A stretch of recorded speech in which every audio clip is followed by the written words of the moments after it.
What a marvelous age we live in.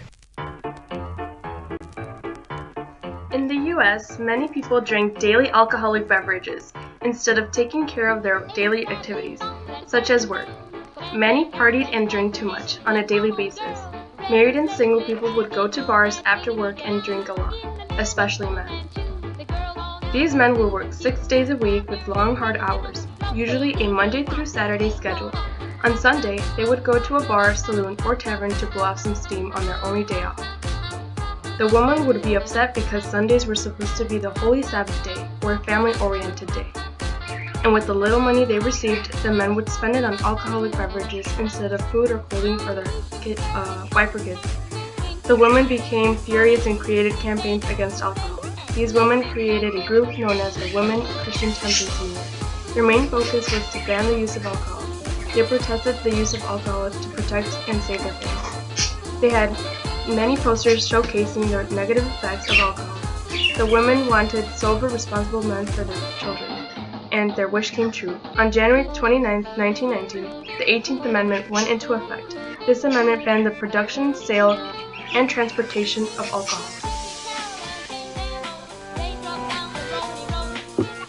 After the 18th Amendment was passed, many bars and factories that produced alcohol were shut down. Many were in a hurry to sell all their merchandise and to get rid of it. After all of this happened, they didn't care but continued to purchase and consume illegal alcohol. Many dumped their alcohol on sewers. People then began to protest in the streets to ban the 18th Amendment.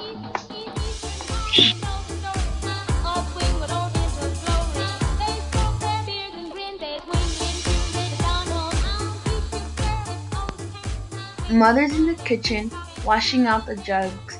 Sisters in the pantry, bottling the suds. Fathers in the cellar, mixing up the hops. Johnny's on the front porch, watching for the cops. Before the prohibition, there was at least 1,300 breweries in the United States. But now, the prohibition banned the production of alcohol. So now the producers of beer had to produce beer secretly. They were made in secret places and in homes of many people. They would make alcohol in places you least expected, and if you get caught, police would confiscate all the beer and get rid of it, and you would get in trouble. Many brewing companies in Chicago converted into dye companies. This was a way to disguise themselves and produce alcohol secretly, because dye and alcohol were very similar. Also, brewing companies converted into malt extract because the contents of malt extract would make beer. One of Chicago's brewing companies at that time was Manhattan Brewing Company of Chicago. This brewing company had many associations with alcohol.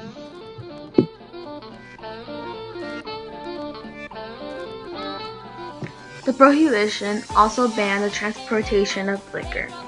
Gangs were in charge of transporting alcohol to many places.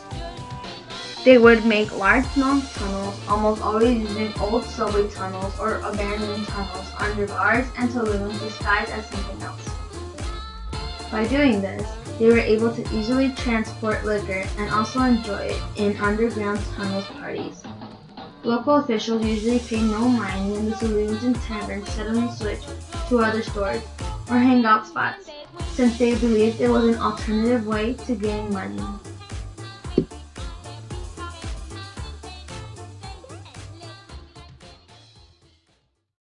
What a marvelous age Many we live in. gangsters will sell beer in Chicago streets.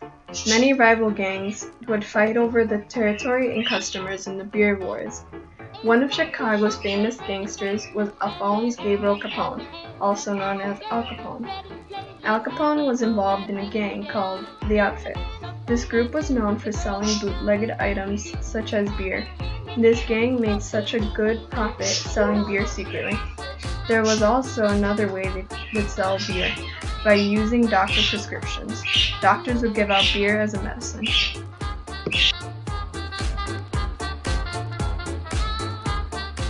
Also in Chicago, there were secret bars such as the Drifter. Underneath this place, there was a secret bar known as the Green Door. This was a down low place to buy and drink alcohol during the Prohibition era.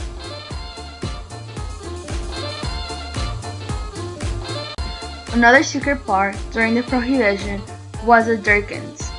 This place was a soda shop, but in its back room, they would also sell and drink alcohol at night.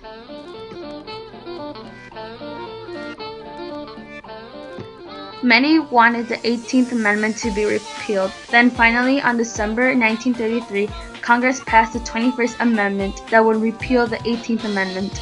Illinois was the 10th state in the country to ratify the 21st Amendment.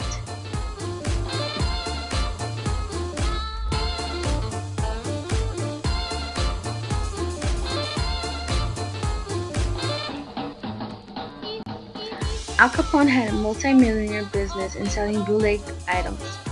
He made roughly $60 million in alcohol sales only.